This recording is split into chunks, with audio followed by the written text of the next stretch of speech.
Zeldin's campaign says a man climbed on stage and attempted to stab him. I would like to begin by addressing the heinous attack yesterday. Yesterday is a hard word for me. Women are getting pregnant every day in America, and this is a real issue, and we need to act with a sense of haste. At this point, I have not made a decision about 2024. To study slavery and develop reparation proposals. Some guy ran on stage and tried to stab the New York gubernatorial candidate, also sitting congressman. You're never going to believe what happened to him. We have to talk about the Thursday evening Trump J6 committee hearing and the crazy media bias. Kamala Harris assumes that only women can get pregnant, that bigot. Reparations got brought up in Congress and so much more on this episode of Daily Caller Live. My name is Jobob. Daily Caller Live starts, wait for it, right now. 2, 1. Here we go! That might be the only brown guy in her name, Jobob. That is actually her name, Jobob. Live back in the dingy bunker, completely cut off from the outside world, except for you fine folks. My name is Jobob. This is Daily Caller Live. Thanks so much for tuning in on today. It is July 25th, the year of our Lord 2022. After a long weekend, we're a little bit late because, it was a long weekend. Sorry about that, but we're here now, and we've got to talk about some of the crazy stories going on around the country and in the news. You probably have seen this, but there are recent developments coming out of the attempted murder of a sitting congressman and current GOP gubernatorial candidate Lee Zeldin. I'm going to play this clip from CNN. Then we're going to watch a different angle of it. It's crazy. The video is crazy that, one, this dude got on stage, and two, the congressman slash gubernatorial candidate was able to evade it. This is nuts. I think this guy is a little bit inebriated and was kind of slow in his stabbing motions. But this is wild. This whole thing is freaking wild. But then after we watch the videos, I'm going to tell you something that's going to blow your freaking mind. It is, if you live in a state that isn't New York or California, you will say, nah, that's not real. Anyways, watch this clip and we will go from there. This morning, Republican candidate for governor of New York, Congressman Lee Zeldin, is safe after being attacked during a campaign event last night. Zeldin's campaign says a man climbed on stage and attempted to stab him. CNN's Bryn Gingras joins me now. Bryn, this was remarkable to see this man be able to get on stage that quickly, and luckily they are okay. And I feel like we've kind of been seeing this in all different forms, right? I mean, we've seen this in comedy, now we're seeing it on the campaign trail. Republican congressman running for New York governor on that campaign stop in Monroe County last night. I want you to watch again what happened next. This is our last stand for New York, and there's only one option.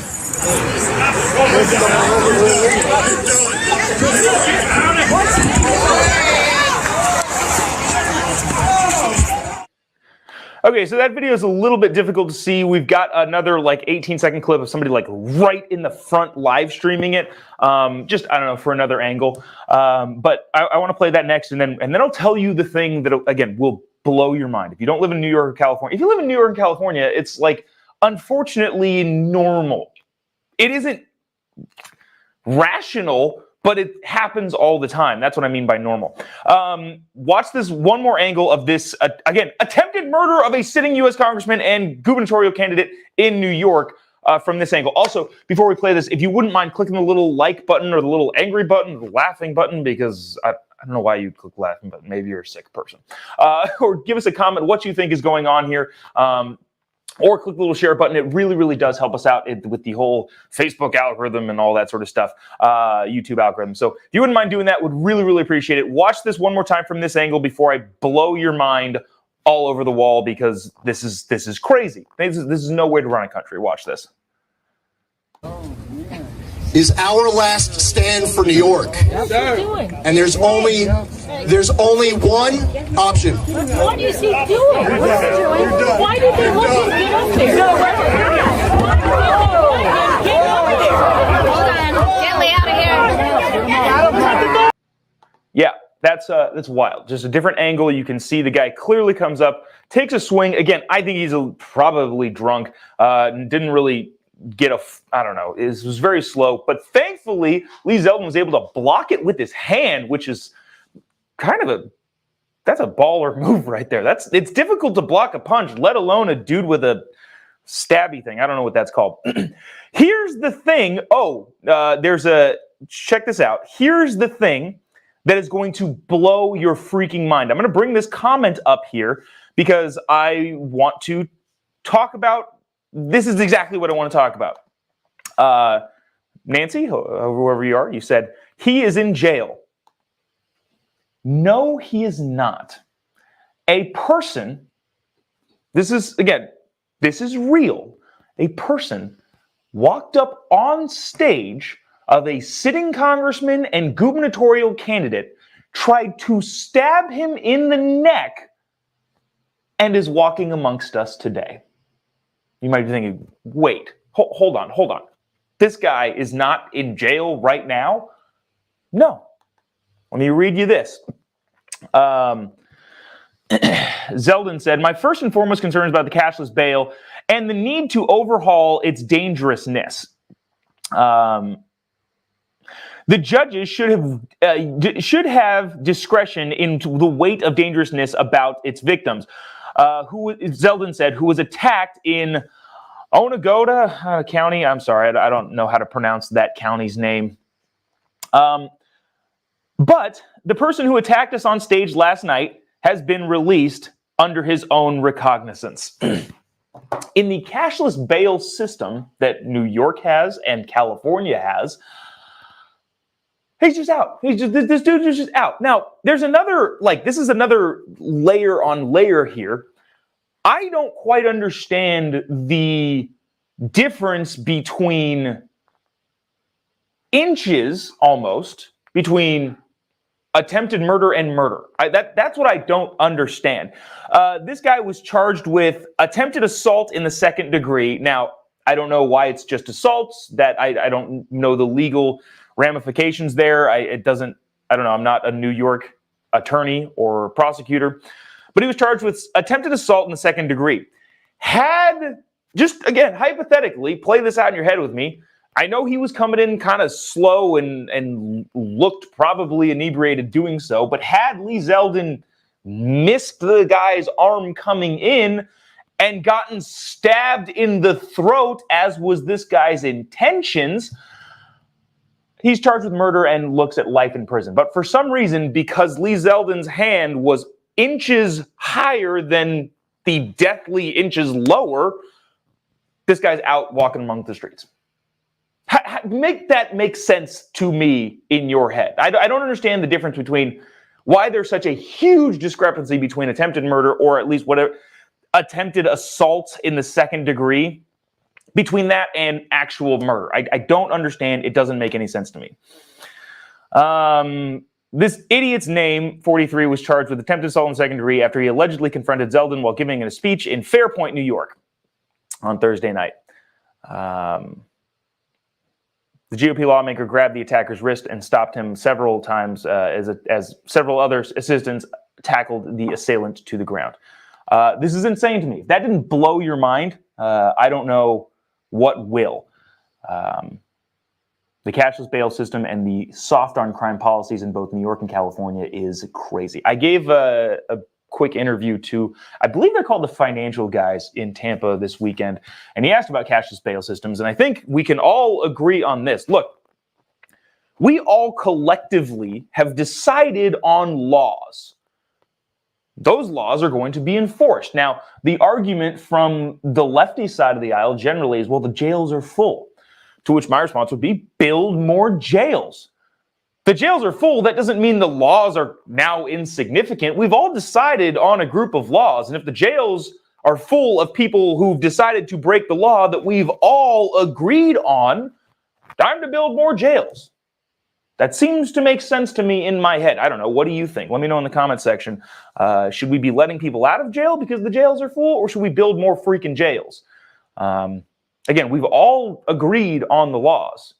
So if people are going to continue to break those laws at record numbers,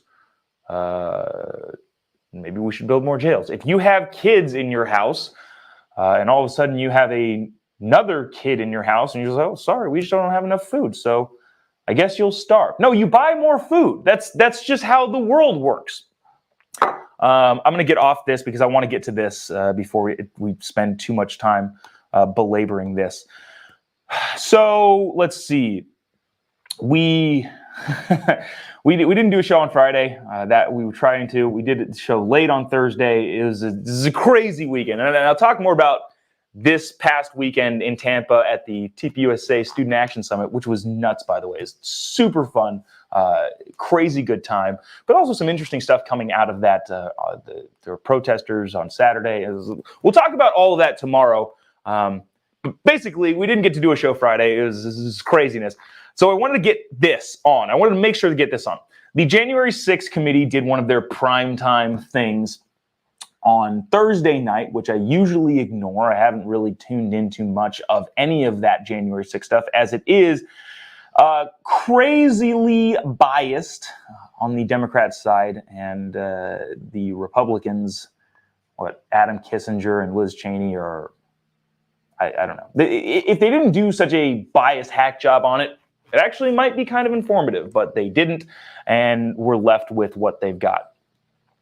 But I thought this was freaking fascinating, especially as a guy, me, who's come out of the video production world. If you're new to the show and you don't know that, I spent about 10 years as a political consultant / videographer / media person. In other words, I've done enough behind the camera work in front of bigger name politicians who are trying to get a script right or get messaging right on a video screen. On Thursday, during the primetime J6 committee hearings, they released the uncut footage, or, well, not uncut because they cut it, but some of the unreleased footage from Trump's the day after, so January 7th, address to the nation and the people. They released some of the outtakes of that, and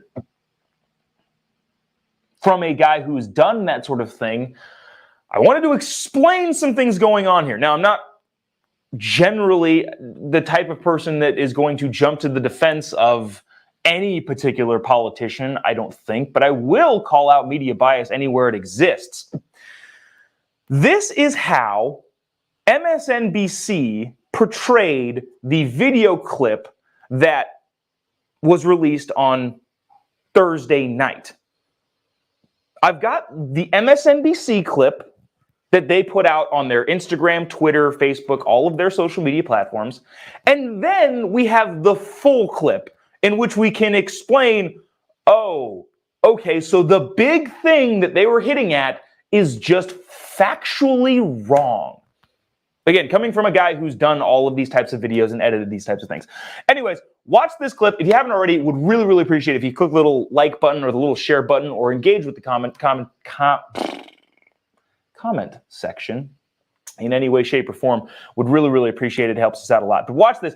First, this is the way that MSNBC portrayed it, and then after that, we'll play the actual long clip. Watch this, and we'll point out the differences as we go. And if you broke the law, you can't say that. I'm not going to, I already said you will pay.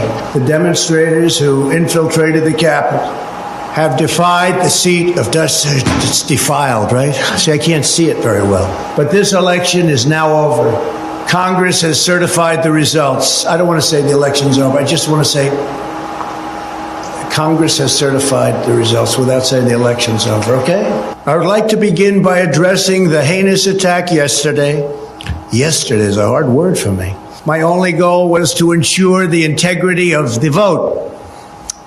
My only goal was to ensure the integrity of the vote.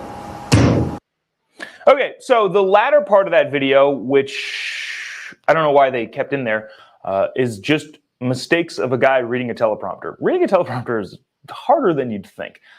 I've done it enough times to where I go, oh yeah, okay, so I understand why people sometimes mess up on the teleprompter. That was the latter half of the video. The first part of that video is what everybody's focusing on. They cut it to where Donald Trump said, And if you broke the law, then I don't want to say that. I don't want to say broke the law. And they're making a huge deal about that. If you missed it at the front end of the video, that's what happened. He did say that. But right now, we're going to play the full thing in context, and I will explain to you why, from a syntax standpoint, the way people talk and don't want to repeat themselves, why that is completely and utterly BS. Watch this. This is the full clip, not the cut down MSNBC version, which does admittedly look bad. If he said, if you broke the law, I don't want to say broke the law. Nobody broke the law there. If he said that, that would be a problem. But that didn't happen. Watch this clip. Whenever you're ready, sir.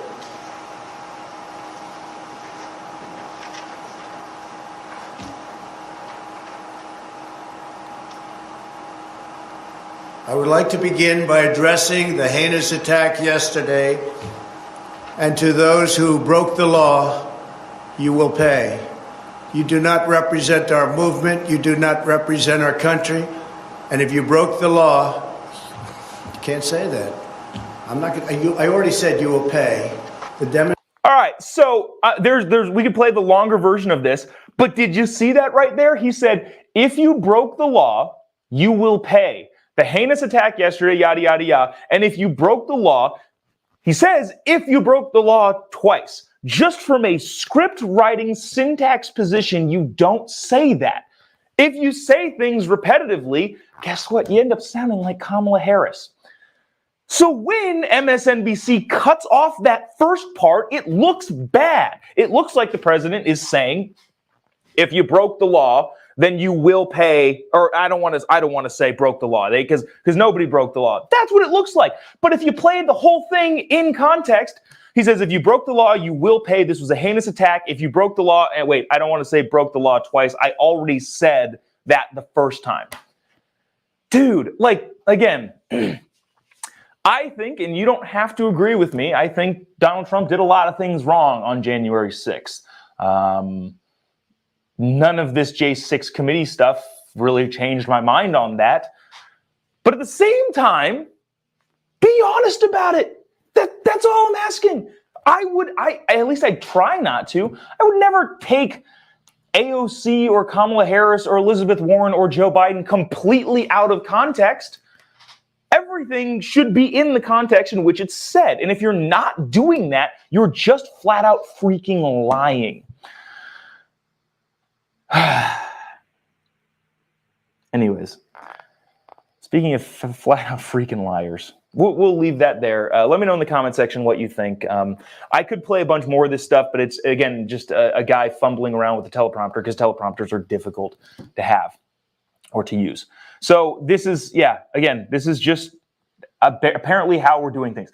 I promise on this show, I will, to the best of my ability, keep things in context. Maybe I'll slip up, and maybe you can let me know in the comment section, hey, you missed this part, and I will fully and wholly accept that I accidentally did that. But it will never be on purpose. What MSNBC and what a lot of your super lefty news outlets do will take things out of context on purpose to drive audience viewership, drive home the base, and all that sort of stuff, and that is not a fair way to conduct bringing people the news. Obviously, I have a perspective, but if you're not fair, who cares? Let's get on to some lighter fare here, because everything is a lighter fare. Oops, I did it again. Kamala Harris said something that we played in the video intro, which I think is hilarious. She's not good at talking. Okay, I went here and just went on this big, long screed about sometimes reading a teleprompter is hard. But at the same time, Donald Trump, who spoke at the event that I was at on Saturday, actually, technically speaking, I opened up for Donald Trump this weekend on Saturday. You know, I spoke at the event at 11:30 in the morning, and he spoke at 7 p.m. at night. But technically speaking, we were on the same stage. So where was I going with that? Anyways, Donald Trump spoke at the event. He spoke for like 2 hours, I think, completely extemporaneously, which what I'm trying to say is he can talk without having to read a script. all the time. When you want to get something exact, you use a teleprompter and you get your messaging correct. Kamala Harris, on the other hand, this is where I'm going with this. I'm circling back. Jen Psaki, circle back. Kamala Harris, on the other hand, is not good at either. She's not good at reading scripts, and she's definitely not good at speaking extemporaneously. So we're going to play this. Watch this. If you haven't already, click the little like button, the little share button, or engage with the commentary if you want. I don't know. You can comment congrats for opening for the president this weekend. Among several other big-time speakers. Yeah, give us a comment, interact with the post in some way, shape, or form. It really, really does help us out. Watch this from Kamala Harris about pregnant women. To put it in law, there may be litigation, but we will be in a much better position than to not do that. And, you know, listen, women are getting pregnant every day in America. And this is a real issue, and we need to act with a sense of haste about what is at play, what is at stake, and codify. She just goes on and on and on. Women are getting pregnant every day in this country, and that is a real issue. Excuse me, Kamala, and men? It's hard to do that with a straight face. But one, yeah, we'll get to the obvious part, but yeah, women are getting pregnant every day, and men, and non-binaries, and people who identify as cats, maybe, or people who identify as toasters. All of those things can also get pregnant, Kamala, you bigot.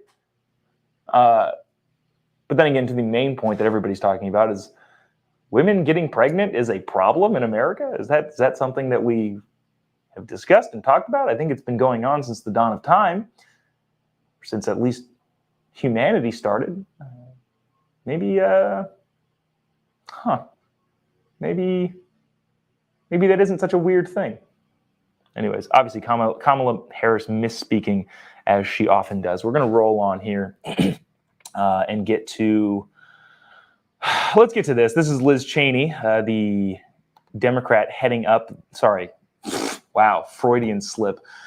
The Republican heading up the Jan 6 committee hearings on State of the Union over the weekend, when being asked if she's made a decision whether or not to run for president in 2024. Check this out. We'll laugh together on the other side of this. Watch. I haven't really, at this point, I have not made a decision about 2024. And I am really very focused on the substance of what we have to do on the Select Committee, very focused on the work that I have to do to represent the people of Wyoming. And I'll make a decision about 2024 down the road. But I do think as we look towards... All right, we don't need to listen to the rest of that. I got this whole clip here talking about yada. Liz Cheney not ruling out a presidential run in 2024. She might not be a congresswoman anymore, as the polls are indicating that she's not going to re-win her seat in Wyoming, but still possibly going to run for president. I don't think that would be good at all for her. I don't think she gets... We can talk about the political implications of that and the demographics and all that sort of stuff and get into the weeds on the voting block in the primaries, especially for a presidential election, especially when there's no incumbent Republican. But we won't. Rhonda says, she's a joke. Yes. Gabriel again. Gabriel, dude, this guy, you're always on here, man. I appreciate it. Yeah. He's a Democrat. Yeah, Freudian slip there. No, she's technically a Republican, but I don't think she's very well received by the Republican Party nationally or very much in Wyoming.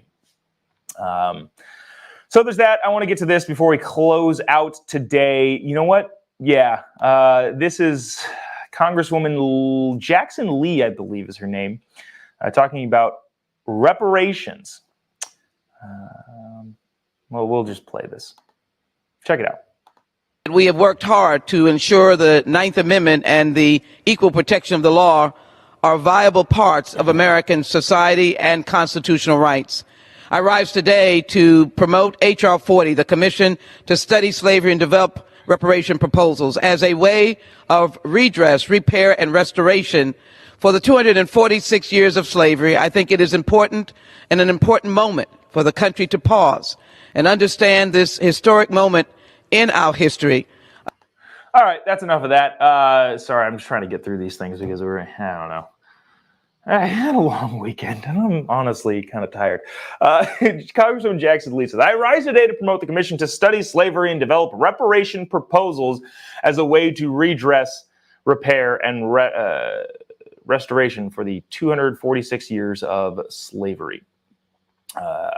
Was slavery bad? Yes. Was it not the norm? No. Not the norm? No. It was, again, every culture around the world since the dawn of time has had some slavery in some way, shape, or form. There are more slaves in the world now than there were back then. Again, this is not at all in any way, shape, or form condoning any sort of slavery. But to say that it was a heinous attack only by white men in the United States of America is not accurate at all. In the same token, how do you actually get reparations? How does that work? Anybody with more pigment than other people get more money? Or if you can trace your family all the way back to slaves, but in that case, how far does that go? Do people who can trace their family's slavery all the way back to, let's just say Egypt, let's go biblical, do they get reparations from the United States, or is it only if you were a slave in the United States? In which case, what if you were a slave in the Gulf of Mexico islands there, and your family were slaves there, which is not a part of the United States? Do you also get There are so many questions that make this thing impossible to solve. You can poke holes in it any which way you can, just not possible. But she is trying to promote a commission to study slavery in the development and then develop reparation proposals. So there is that. You know what? That is, I got some stuff on inflation, but we'll leave that for tomorrow, as it's more about the recession, the impending recession. But also tomorrow, I'm trying to get Drew Hernandez. I don't know if you guys know who Drew Hernandez is. He's a colleague of mine.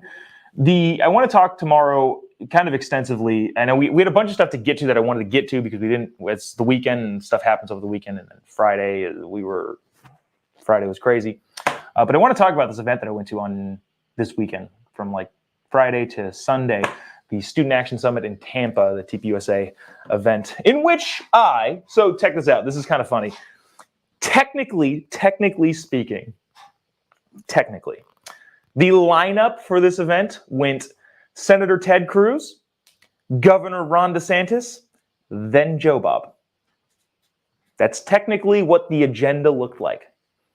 Now, I say technically because Ted Cruz spoke on Friday night, Ron DeSantis spoke on Friday night, and he closed out the show on Friday, and I spoke on Saturday morning. But technically speaking, I followed Ron DeSantis.